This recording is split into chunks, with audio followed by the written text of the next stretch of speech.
Nang dahilan sa pag-ibig ng Diyos, tayo natitipon upang lalo natin ipahayag ang walang hanggang pananahan ng Diyos sa buhay. Dahilan sa pag-ibig, tayo ay nakipag-ugnayan sa pamamagitan ng ating Panginoong si Jesucristo. Sa ngalan ng Ama at ng Anak at ng Espiritu Santo. Amen. Ang biyaya ng ating Panginoong Jesucristo, ang pag-ibig ng Diyos at ang liwanag ng Espiritu Santo ay sumainyong lahat. At sumainyo rin. Pagdiriwan natin ang kapistahan ni San Esteban, unang martir ng ating pong inang simbahan, upang lalo nating pagtibayin na sa pananampalataya mag-uukol tayo kung paano nating ipabahagi ang ating buhay, even to the extent of shedding our lives or giving our lives to others. Kaya heto ngayon tayo natitipon upang lalo nating pagtibayin si Jesucristo sa kanyang pagpapasak, kamatayan, muling pagkabuhay. Lalahanin natin ang ating mga pagkukulang, ang ating managawang pagkakasala, humingi tayo sa Diyos ng kanyang awa at patawad.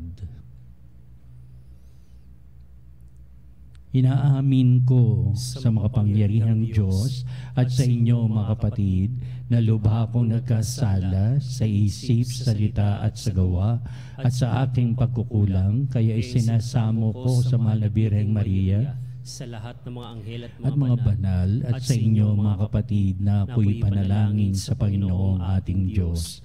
Kaawan tayo na makapangyarihang Diyos, patawarin tayo sa ating mga kasalanan at patnubayan tayo sa buhay na walang hanggan. Amen. Panginoon, kaawaan mo kami. Panginoon, kaawaan Kristo, mo kami. kaawaan mo kami. Kristo, kaawaan mo kami. Panginoon, kaawaan mo kami. Panginoon, kaawaan mo kami.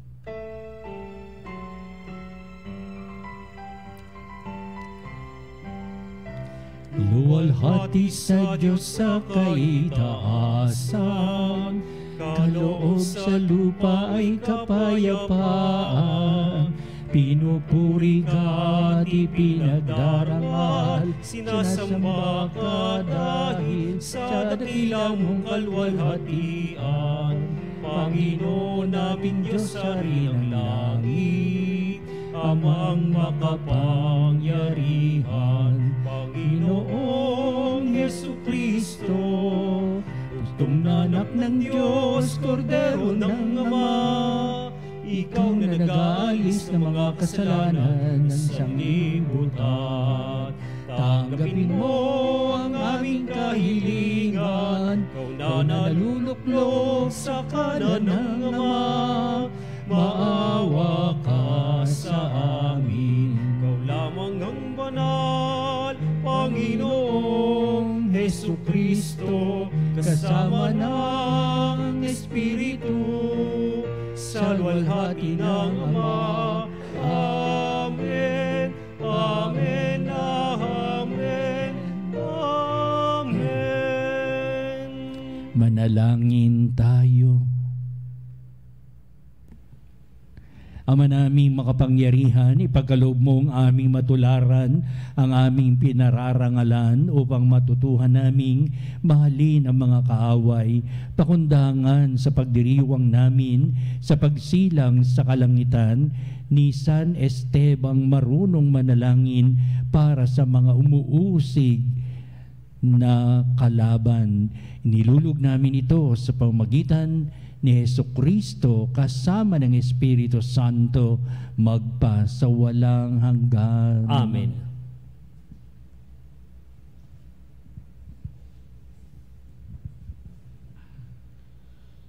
Pagbasa mula sa mga gawa ng mga apostol.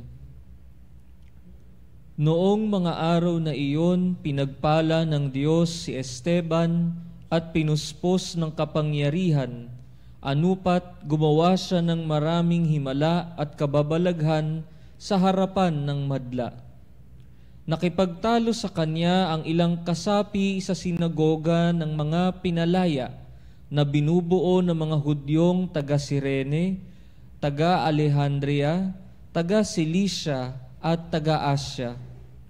Ngunit wala silang magawa sa karunungan ni Esteban na kaloob ng Espiritu. Nang marinig ito ng mga bumubuo ng Sanhedrin, Sila'y nagngalit dahil sa matinding galit kay Esteban. Ngunit si Esteban na puspos ng Espiritu Santo ay tumingin sa langit at nakita ang maningning na liwanag sa paligid ng Diyos at si Jesus na nasa kanyang kanan.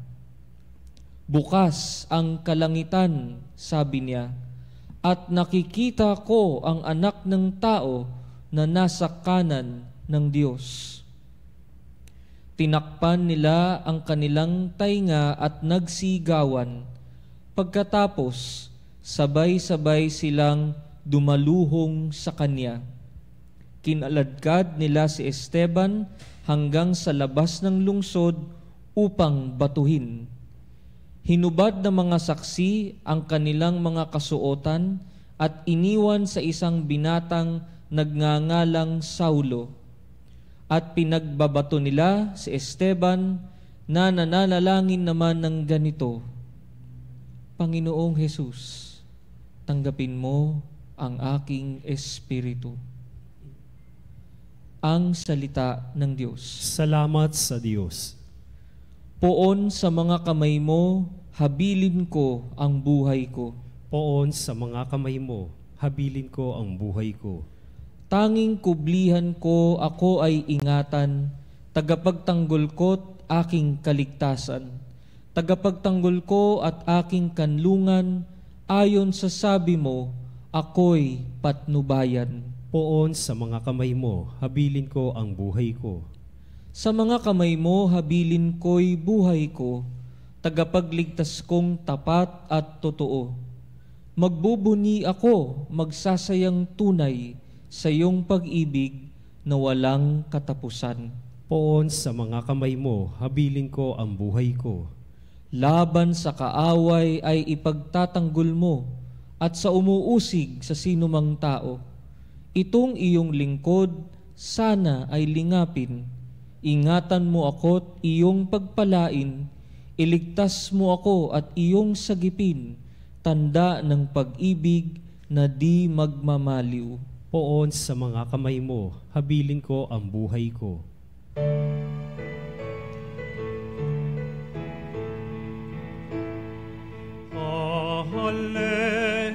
Alleluia, alleluia, alleluia, alleluia. Sa Diyos nagliwanag tayo, ang pinagpalang totoo, sa ngalan niya'y naparito.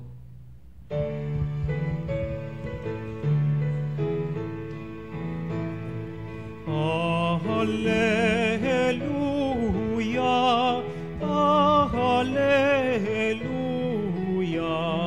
alleluia, alleluia.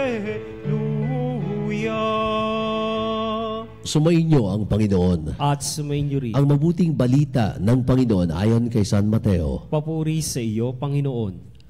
Noong panahon yun, sinabi ni Jesus sa kanyang mga alagad, mag-ingat kayo sapagkat may mga taong magkakanulo sa inyo sa mga hukuman at hagupitin nila kayo sa mga sinagoga. Dahil sa akin, iharap kayo sa mga gobernador at mga hari at magpapatutuo kayo sa harapan nila at ng mga hintil. Kapag nililitis na kayo, huwag kayong mabalisa kung tungkol sa sasabihin ninyo o kung paano ninyo sasabihin. Pagdating ng oras, ito'y ipagkakaloob sa inyo. Sapagkat hindi kayo ang magsasalita, kundi ang Espiritu ng inyong Ama ang magsasalita sa pamamagitan ninyo. Pagkakaanulo ng kapatid ang kanyang kapatid upang ipapatay, gayon din ang gagawin ng ama sa kanyang anak. Lalabanan ng mga anak ang kanilang mga magulang at ipapapatay. Kapupuotan kayo ng lahat dahil sa akin. Ngunit, ang manatiling tapat hanggang wakas ang siyang maliligtas. Mga kapatid, ang mabuting balita ng Panginoon. Pinupuri ka namin, Panginoong Hesukristo. Nakapagtataka mga kapanalig, Kapatapos lang natin magdiwang ng birthday supposedly pa ng Panginoon. Supposedly masaya tayo pa ngayon, celebration, binigyan man ng sana tayo 5 araw. At tapos karumal-dumal naman kasunod na pagdiriwang natin, pagkamartir kagad, pinatay ang unang Kristiyano na pangalan ay Esteban. Bakit naman yata alanganin ito? Ano kaya ang dahilan kung bakit ipinagdiriwang agad natin? Excuse me, ang unang martir ng Santa Iglesia. Kung titingnan po natin, ang December 25, ang pagsilang ng Panginoon ay pagsilang din po ng Santa Iglesia. Pagsilang po ng ulo ng Iglesia. In fact po mga kapanalig, ang simbahan po, ang simula talaga ng simbahan natin ay nagsastart o nagsisimula sa pagsilang ng ating Panginoong Jesucristo at hindi talaga yung Pentecost. Because Jesus is the head of the church and we are the body of the church. At ngayong araw pong to, mga kapanalig, ay meron tayong advance kagad, preview. Sapagkat ito na po yung simbahan na isinilang at ang pagsilang ngayon ay sa pamamagitan ng patotoo ng kanyang mga kasapi. At ang una sa mga kasapi nito ay si Esteban, isa sa mga diakono. So, previously, meron po tayo na banggit tungkol sa mga diakono na inassign. At si Esteban ay, magamat siya'y bata pa, magamat siya po ay, sabihin nating, bubut pa sa pananampalataya kung tutusin, pero nakakitaan na siya agad ng lalim at higpit. At kung titingnan niyo mga kapanalig, si Esteban ang naging susi ng kasunod na bahagi ng simbahan. Ano po yung kasunod? Yung yung panahon ni San Pablo. Bakit po panahon ni San Pablo? Si Esteban ay pinatay, inabot yung damit doon sa mamang galit na galit din sa mga Kristiyano. Bata rin siya noon, binata pa siya noon, bata-bata pa siya noon, inabot ang damit. Witness siya. Siya yung saksi sa pagkamatay nitong mamang ito, binatang ito na si Esteban. Ang pangalan po ay Saulo, nang lumaon po ay tinawag na Pablo. Pagkatapos po nitong chapter 6, magsisimula na po tayo sa kwento ng buhay ni San Pablo. Kaya po pag tinignan niyo po yung ating puminasang in Acts of the Apostles, kung tutuusin, ito po'y kwento lamang ng halos 2 apostol lang. San Pedro sa chapter 1. At ito na po yung transition sa chapter 6 sa pagkapaslang kay San Esteban. At susunod na po rito ang ministeryo ni San Pablo hanggang sa chapter 24 ng Acts of the Apostles. Bansinin po natin si Esteban. Si Esteban ay nagpapahayag, pinapakilala niya ang pananampalataya. Marami ang nagagalit sa kanya. Pinuspo siya ng Espiritu Santo. Maraming himala rin ang nangyari sa harapan niya. Ngayon, nung nakarinig siya ng mga taga-Sanhedrin, sabi niya, may nakita ko sa kalangitan at nakita ko ang ating Panginoong Hesus na nakaupo sa kanan ng Ama. Blasphemy ito. Piruin mo, yung Jesus na pinako natin sa krus, sasabihin mo, nasa luklukan na ng kanan ng Diyos. At ang ginawa nila, kinaladkad nila si Esteban, at ang karaniwang paparusa sa noong panahong yon ay kamatayan sa pamagitan ng pagbabato. Hindi lamang po ito sa panahon nila, maging sa panahong to, dala-dala po ito ng Islam. No? Sa pag sila po ay nagbibigay ng judgment o paghahatol, pinapatay nila ang isang tao sa pamagitan ng pagbato. Isipin mo, ikaw yung batuhin. So, ang kanyang dugo, mga kapatid, ay naging punla ng batang simbahan na kung saan ang simbahan natin ay kumalat at lumaganap. Pero ang makikita natin kay Esteban, ang huling salita niya at ang huling salita niya ay ang pagpatawad sa mga taong kumakalaban sa kanya. Pinatawad niya yung mga taong bumabato sa kanya. At yun, palagay ko, ang nagbigay ng malaking tarak sa puso ni Pablo. Nakikita niya, si Saulo pa pangalan niya nun. Tinitingnan niya, binabato. Kitang-kita niya, ito na yung simula ng pagbabago ng puso niya. Pero pagkatapos ito, naging taga-usig din siya ng mga Kristiyano. Pero yung karanasan ng isang taong inosente na walang alam, na binabato, pinapas lang, nagkaroon ng tarak sa puso ni Pablo, na Saulo na naging Pablo. At ang huling salita niya, parang salita ng 7 last words, patawarin ng taong mga nagkasala sa Kanya, at Panginoon Jesus, tanggapin mo ang aking espiritu. Ano naman ang kinalaman ni Esteban sa ating buhay? Esteban po, by the way, ang pangalan din po niya sa English ay Stephen, o Steve. At ano ang meron pong witnessing ng ating Panginoon? Magganon din po tayo mga kapanalig, handa rin po tayong magpahayag ng ating pananampalataya. Huwag pong ikahiya. Huwag tayong mahiya mga kapanalig na mag-sign of the cross masi sa publiko. Huwag tayong mahiya na nagdadasal tayo sa Jollibee, sa McDonald's, nag-commercial ako, sa fast food ng bless us, O Lord, in these thy gifts.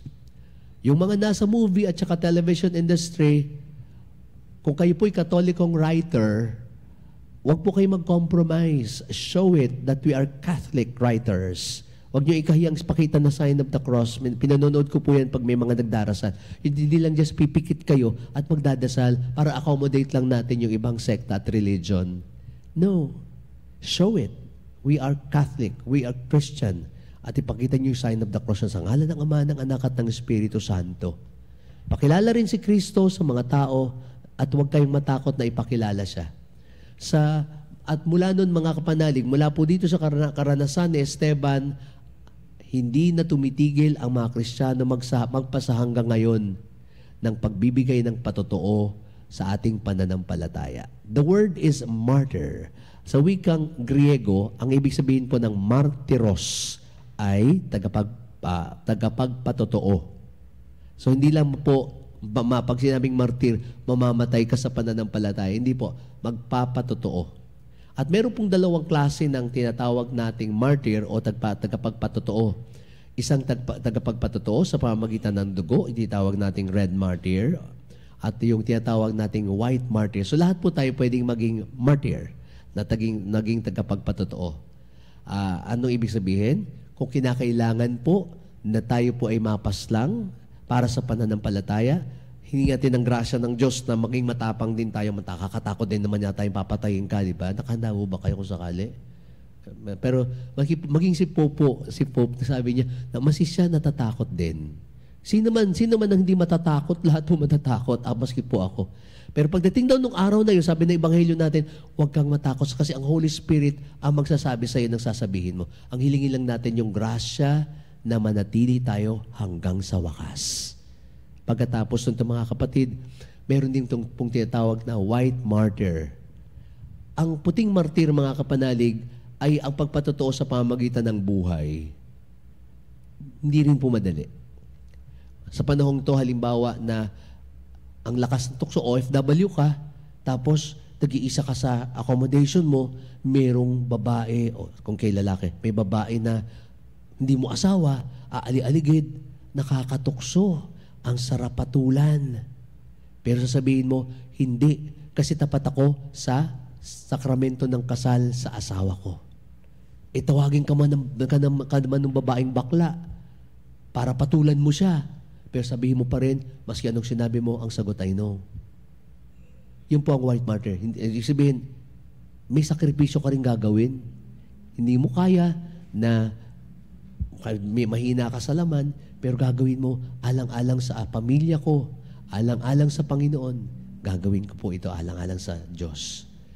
Iyon po ang pagpapahayag. So mga kapanalig, naalala ko nung dumalaw si Pope John Paul II, St. John Paul II sa Pilipinas, nung bine-beatify si St. Lorenzo Ruiz, at noong po ay Blessed Lorenzo Ruiz, di ko alam kung anong panahon, kung buhay na kayo. Nung kami ni Father Arnold noon ay buhay pa. Buhay na pala. Mga bata-bata pa kami ng konti. May sinabi po si St. John Paul II sa mga Pilipino, "To die for the faith is the gift to some. But to live the faith is a call to all." Ulitin ko yung word. To die for the faith is a call to some, si San Lorenzo Ruiz, San Esteban, San Pablo. But to live the faith is a call to all. Para sa atin pong lahat, isang tawag ng Diyos ang manatili hanggang sa kamatayan sa pananampalataya. Magandang gabi po sa inyong lahat.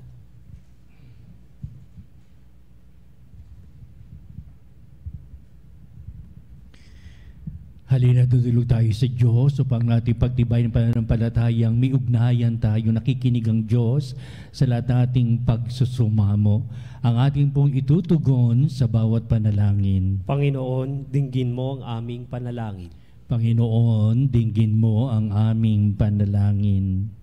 Tulad ni San Esteban, naway maihatid natin ang kagalakan ng pagkakatawang tao ng Diyos kahit sa gitna ng mga pagsubok at pag-uusig na nararanasan natin araw-araw. Manalangin tayo sa Panginoon. Panginoon, dinggin mo ang aming panalangin. Ang mga pinuno ng pamahalaan naway makita ang pasasalamat sa pagsilang ni Jesus sa pamamagitan ng kanilang pagsisikap na itaguyod at igalang ang buhay at dangal ng tao. Manalangin tayo sa Panginoon. Panginoon, dinggin mo ang aming panalangin. Tulad ni San Esteban, naway pagkalooban tayo ng biyaya at lakas na maging matatag sa pananampalataya hanggang sa wakas. Manalangin tayo sa Panginoon. Panginoon, dinggin mo ang aming panalangin. Atin nawang taglayin ang kagalakan at pagtitiwala sa gitna ng mga ligalig ng buhay na ito. Manalangin tayo sa Panginoon. Panginoon, dinggin mo ang aming panalangin. Ang mga nagbuwis ng kanilang buhay para sa pananampalataya, naway tumanggap ng kanilang gantimpala sa langit. Manalangin tayo sa Panginoon. Panginoon, dinggin mo ang aming panalangin. Dito natin tataas ang ating mga kahilingan kaya dinibuho natin sa ating palatuntunang Healing Touch sa Veritas. Bumubukas sa kalooban ng ating mga hinanaing upang mapakinggan ng Diyos ang bawat pinting na ating puso na ngailangan ng kanyang masidhing pagkalinga. Kaya mga dinggin mo nawa itong aming pagsusumamo na ito'y pinahatid namin sa iyo. Kaawaan mo po kami sa lahat ng maraming pagkakataong kami hirap na hirap. Ngunit napakahalaga pa rin ang buhay. Narito ang aming mga sakripisyo at maraingang pinagkakaloob mo ng lahat ng iyong pagpala.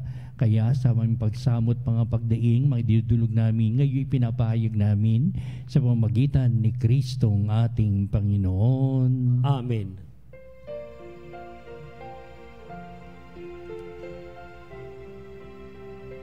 Alay namin sa Pasko dumating, pagkakaisa, pagmamahal at kabanalang taglay.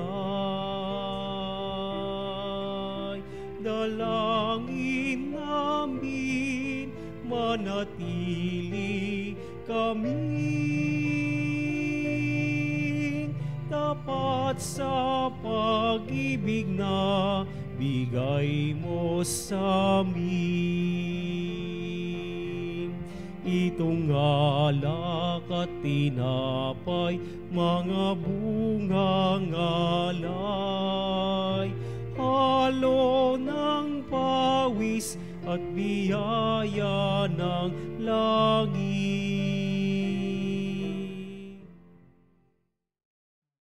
Batido pa itong ating paghahain ay maging kalugod-lugod sa Diyos amang makapangyarihan. Tanggapin nawa ng Panginoon itong paghahain sa iyong mga kamay, sa kapurihan niya at karangalan, sa ating kapakinabangan at sa buong sambayanan niyang banal. Ama naming lumikha, kalugdan mo ang aming paghahain ng mga alay na nagpapahiwatig na ang pagpapakasakit ni San Esteban ay malulhating idinarangal sa pamamagitan ni Jesucristo kasama ng Espiritu Santo magpasawalang hanggan. Amen. Sumainyo ang Panginoon. At sumainyo rin. Itaas sa Diyos sa inyong puso at diwa. Itinaas na namin sa Panginoon. Pasalamatan natin ang Panginoong ating Diyos. Marapat na siya ipasalamatan. Ama naming makapangyarihan, turing ang marapat na ikaw ay aming pasalamatan sa pamamagitan ni Jesucristo na aming Panginoon. Ang anak mong di na naiiba sa amin ay siyang pumawi sa dilim, kaya ngayon ikaw ang aming nababanaagan. Ang anak mong di naiiba sa iyo ay siyang iisang salita mo. Sa katauhan niya ang iyong sarili aming nakikita. Sa pamagitan niya ang iyong pag-ibig ay kahali-halina, kahit ikaw ay lingid sa aming mga mata. Kaya kaisa ng mga anghel, nagsisiawit ng papuri sa iyo walang humpay sa kalangitan, kami nagbubunyi sa iyong kadakilaan.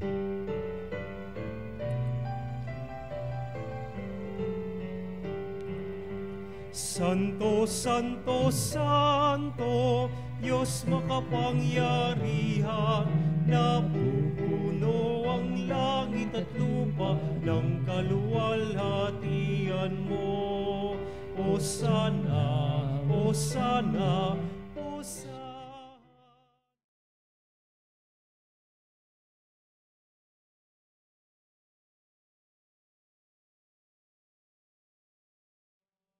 Pinagpalang na paririto sa ngalan ng Panginoon.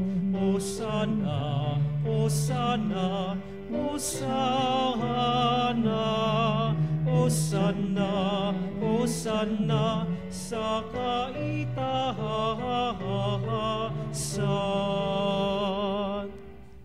Ama naming banal, ikaw ang bukal ng tanang kabanalan, kaya't sa pamagitan ng Espiritu mong banal ang mga kaloob na ito, upang para sa amin ay maging katawan at dugo ng aming Panginoong Hesukristo. Bago niya pagtiisang kusang loob na maging handog, hinawakan niyang tinapay, pinasalamatan kanya, pinagati-hati niya yon, iniabot sa kanyang mga alagad at sinabi, "Tagapin niyong lahat ito at kanin. Ito ang aking katawan na ihahandog para sa inyo."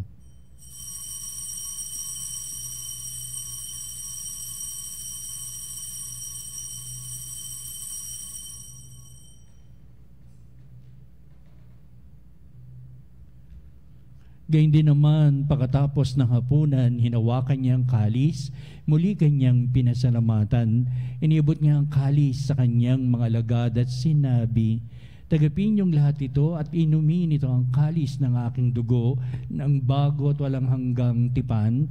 Ang aking dugo ni bubuhos para sa inyo at para sa lahat sa ikapagpapatawad ng mga kasalanan. Gawin ninyo ito sa pag-alaala sa akin."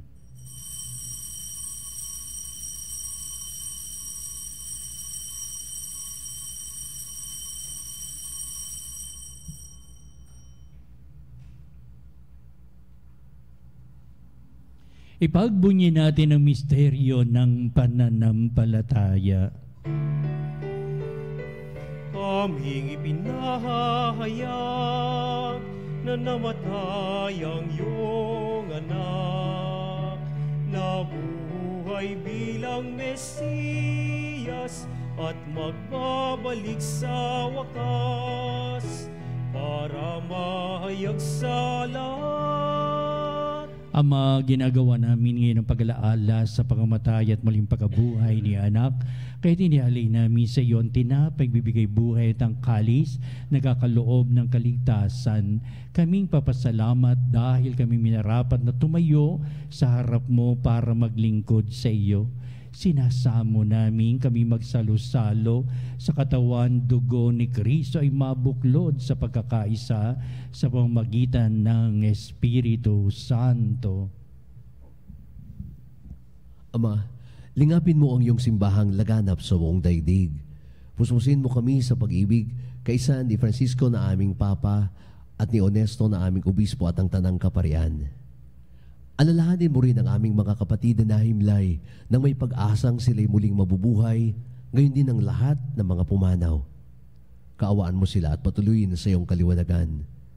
Kaawaan mo at pagindapatin kaming lahat na makasalo sa iyong buhay na walang wakas, kaysa ng mahal na Birheng Maria na ina ng Diyos, ni San Jose ang kanyang kabiyak ng puso, kaysa ng mga apostol at ng lahat ng mga banal, lalong-lalo na si San Esteban, na namuhay dito sa daigdig ng kalugod-lugod sa iyo.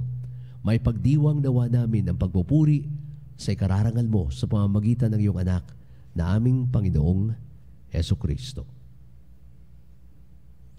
Sa pamamagitan ni Kristo, kasama niya at sa Kanya, ang lahat ng parangal at papuri ay sa iyo, Diyos Amang makapangyarihan, kasama ng Espiritu Santo, magpasawalang hanggan. Amen. Amen. Amen. Amen. Napakaganda ng buhay, lalong-lalo na kung ang buhay na ito ay ibabahagi sa kapwa kahit na nakaamba ang kamatayan, upang sa pagdakila sa Diyos nagbibigay halaga pa rin sa matuwid nating pamumuhay.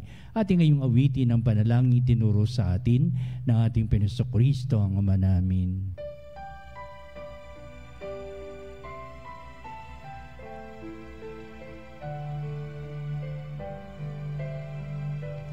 Ama namin, sumasalangit ka, sambahin ang ngalan mo, mapasa amin ang kaharian mo.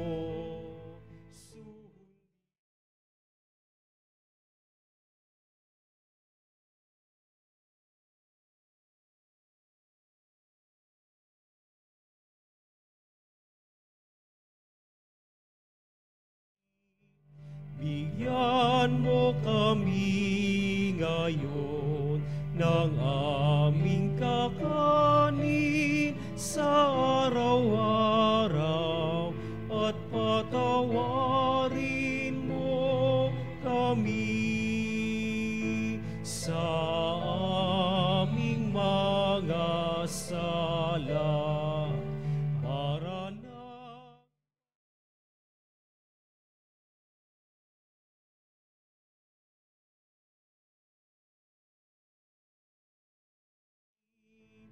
At huwag mo kaming ipahintulot sa tukso, at yadya mo kami sa lahat ng masama.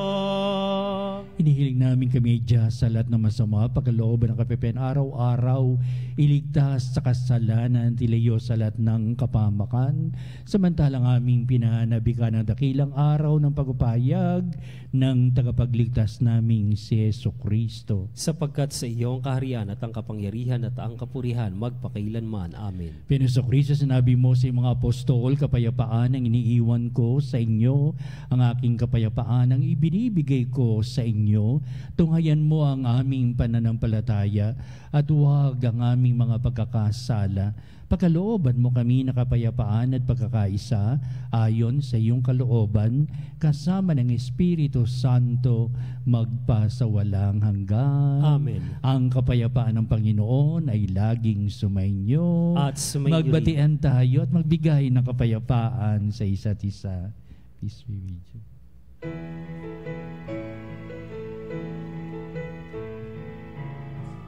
Kordero ng Diyos na nag-aalis ng mga kasalanan ng sanlibutan, maawa ka sa amin. Kordero ng Diyos.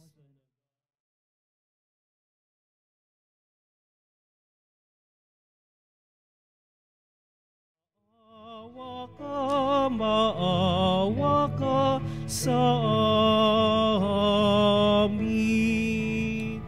Kordero ng Diyos na nag-aalis ng mga kasalanan ng sanlibutan, ipagkaloob mo sa amin ang kapayapaan.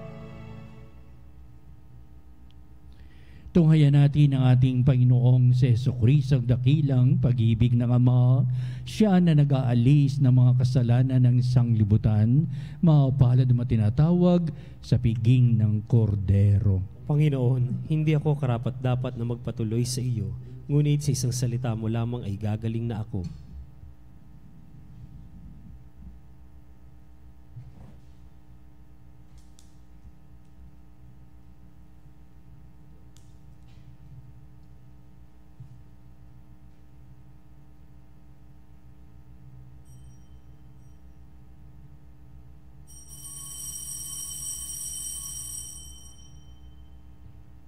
Mga kapanalig, ating dasalin ang komunyong espiritual. O Jesus, nananalig ako sa pananahan mo sa kabanal-banalang sakramento. Minamahal kita higit sa lahat at hangad ka ng aking kaluluwa. Hindi ko man matatanggap ngayon ang iyong katawan at dugo, inaasahan ko na patuloy kang mamumuhay sa aking puso. Naniniwala ako na narito ka at kaisa ka ng aking buong pagkatao. Huwag mong ipahintulot na mawalay ako sa iyo. Amen. Panalangin sa Birhen ng Katotohanan. O Birhen ng Katotohanan, Ina ni Jesus, ang nagkatawang taong salita, salamat sa iyong anak. Tinatanggap ko siya bilang aking katotohanan at kaligtasan. Sa pakikinig sa salita ng Diyos, tulungan mo akong maging malaya. Sa oras ng hirap at pagsubok, linawin mo sa akin na nasa krus ang tagumpay. Sa aking paglalakbay, akain mo ako sa buhay ng paglilingkod at sa buhay na ganap at kasiyasiya. Kupkupin mo ako at ang aking mga kapanalig na nakikinig, natututo at nagmamahalan. O Maria, Birhen ng Katotohanan, ipanalangin mo kami. O Jesus, ikaw ang daan, ikaw ang katotohanan, at ikaw ang buhay. Iligtas mo kami. Amen. Manalangin tayo.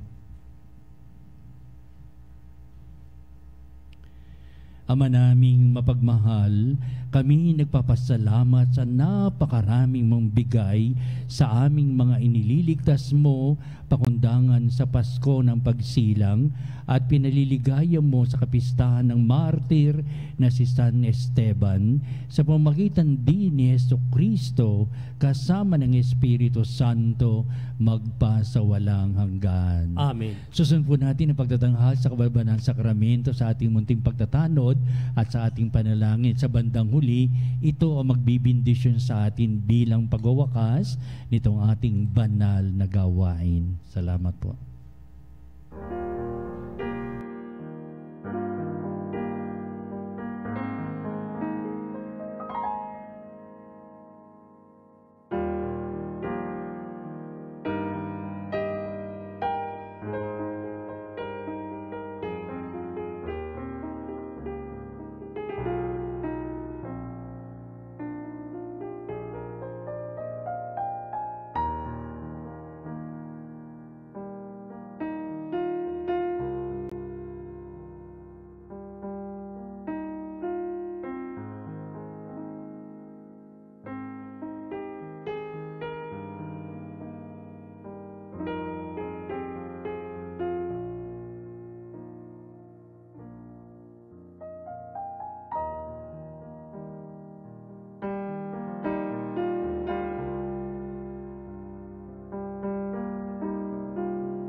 Mga banalig bilang isang bayang tinawag ng Ama kay Jesucristo na pinagbuklod sa iisang katawan, tayo'y manikluhod at sumamba sa Panginoong Jesucristo sa kabanalang sakramento sa altar.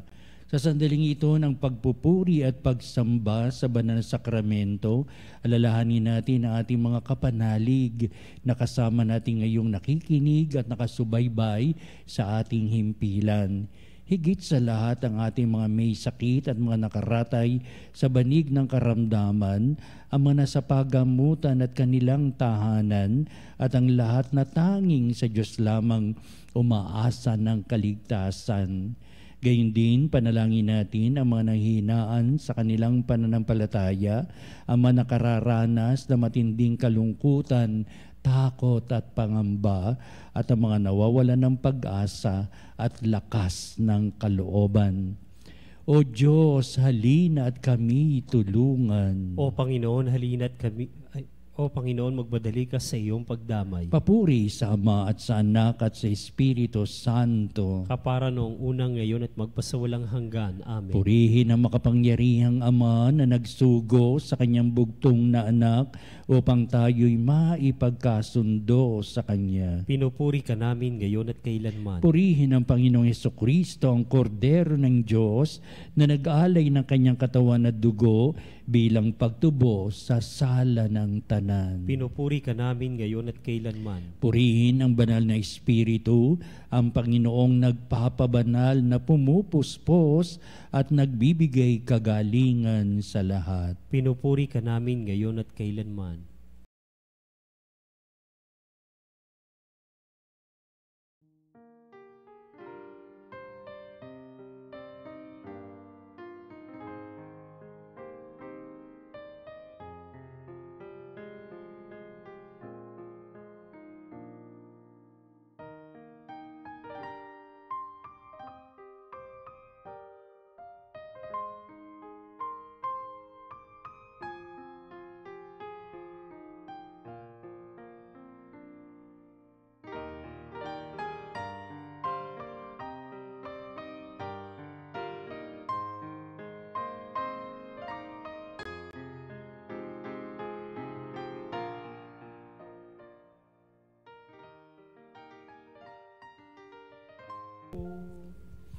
Makapangyarihang Diyos na walang hanggan, Ikaw ang aming Panginoon at butihing Ama.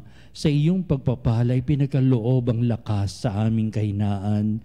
Tunghayan mo po ng may kagandahang kalooban ang iyong mga lingkod na may sakit at karamdaman, ang mga nababalisa at nawawala ng pag-asa, ang mga natatakot at nalulumbay, at ang mga may matitinding suliraning taglay at pinagdaraan ng hirap sa buhay, at ang mga nasa bingit ng kamatayan. Pagalingin at aliwin mo po sila sa kanilang mga karamdaman at ibalik sa kalusugan at kapanatagan ng kalooban upang mabatid nila ang iyong kabutihan at sila'y magpasalamat sa iyong banal na pangalan. Hinihiling namin ito sa pamamagitan ni Kristong ating Panginoon. Amen. Panginoon, nagsusumamo kaming dalawin ang tahanang ito at alisin mula rito ang lahat na mapanirang kapangyarihan ng kaaway. Mananawa rito ang iyong mga anghel at banal upang panatilihin kami sa kapayapaan at sumaaminawang lagi ang iyong pagpapala. Hinihiling namin ito sa pamamagitan ni Kristong ating Panginoon. Amen. Gawaran nawa tayo ng makapangyarihang Diyos, ng kapanatagan ng kalooban at mapayapang buhay. Amen. Tantum ergo sacramentum veneremur cernui et antiquum documentum novo cedat ritui restet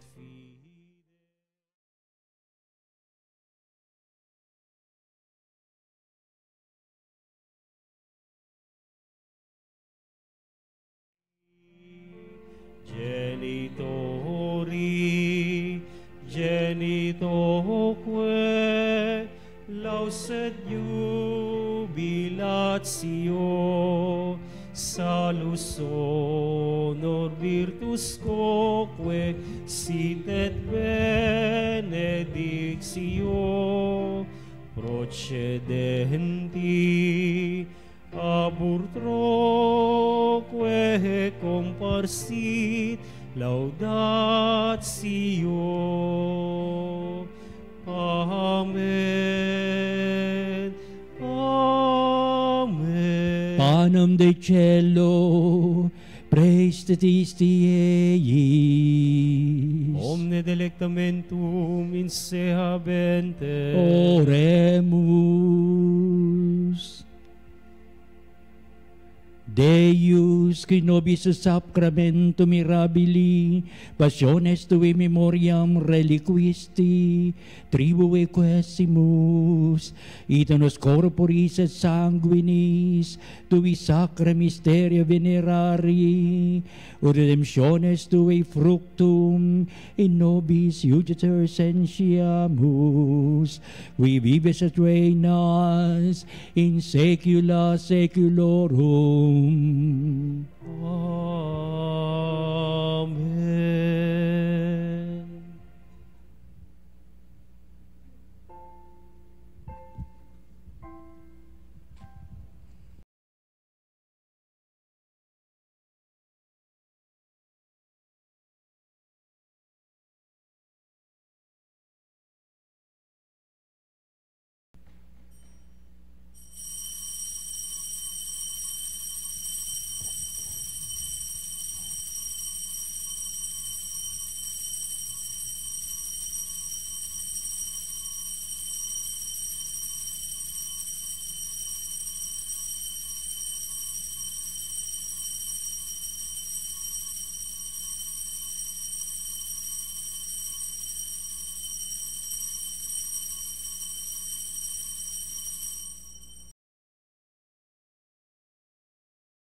Purihin ang kanyang banal na pangalan. Purihin si Jesucristo, Diyos na totoo at tao namang totoo. Purihin si Jesucristo, Diyos na totoo at tao Purihin namang ang ngalan ni Jesus. Purihin ang ngalan ni Jesus. Purihin ang kanyang kaban-banalang puso. Purihin ang kanyang kabanal-banalang Purihin puso. ang kanyang kamal-mahalang dugo. Purihin ang kanyang kamahal-mahalang Purihin dugo. si Jesucristo sa banal na sakramento sa altar. Purihin si Jesucristo sa banal na sakramento Purihin sa ang altar. Espiritu Santo ang mga aliw. Purihin ang Espiritu Santo ang mga alip. Purihin ang dakilang ina ng Diyos, si Maria.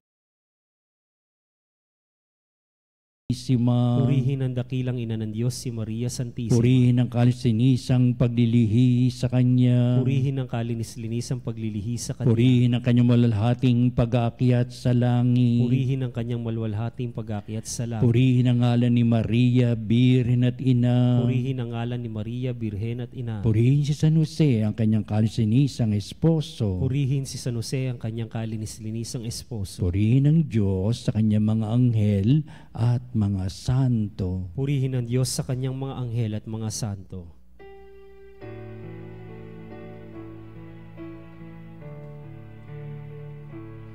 O sacrament, o soli, o sacrament divine,